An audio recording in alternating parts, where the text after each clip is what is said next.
കിച്ചണിലേക്ക് ഞാൻ വീണ്ടും വന്നിരിക്കുകയാണ്. അപ്പോൾ നമുക്കിനി ഉണ്ടാക്കാൻ പോകുന്നത് ഈ മിൻ ചട്നി, മിൻ പുതിന ചട്നി, അതായത് കൊറിയൻഡർ മല്ലി ചട്നി എന്നും പറയാം നമുക്ക്. അപ്പോൾ മിൻ ചട്നി എന്ന് പറയുമ്പോൾ എല്ലാവരും ധാരണ മിൻറ്റ് കൂടുതലും കൊറിയൻഡർ കുറവാണ്. ആ ധാരണ തെറ്റാണ്. 1/3 മിൻറ്റ് വേണ്ട, അതായത് പുതിന, മല്ലിച്ചപ്പാണ് ഇതിൽ കൂടുതൽ വേണ്ടത്.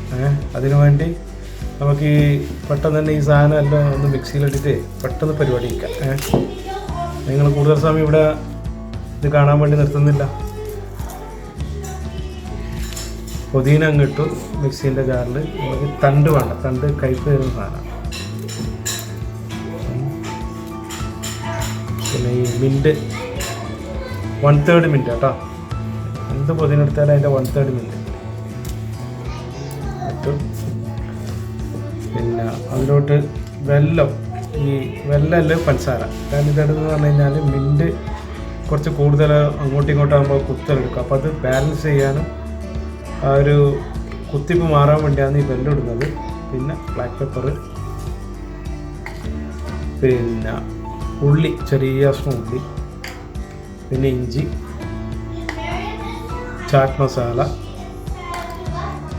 ഇത് നമ്മളെ ഉണക്ക് മാങ്ങാപ്പൊടി ഇഷ്ടം പോലെ, ഇത് നമ്മളെ അനാർ പൗഡർ, ഇത് ബ്ലാക്ക് സാൾട്ടിൽ റെഗുലർ സാൾട്ട് ഇട്ടാലും മതി കേട്ടോ. ഇനി നമുക്കിതിന് കുറച്ച് വെള്ളം കൊടുത്തിട്ട് നിങ്ങൾക്ക് എത്ര കട്ടിയാണെന്ന് എത്ര ലൂസാണെന്നോ അത് വെള്ളം, തൈരും, അത് ഇതടിക്കാൻ വേണ്ടി ചില ആൾക്കാർ തൈര് യൂസ് ചെയ്യും. പിന്നെ ഞാൻ കുറച്ച് വെള്ളം യൂസ് ചെയ്തിട്ട് അത് ആവശ്യത്തിന് തൈര് യൂസ് ചെയ്തിട്ട് നമുക്കത് മിക്സ് ചെയ്യാം. കുറച്ച് പച്ചമുളക് ഒന്ന് ഇതിൽ ആഡ് ചെയ്യുക. കുറച്ച് എരിവും പുളിയൊക്കെ വേണ്ടേ നമ്മളെ ചട്നിക്ക്.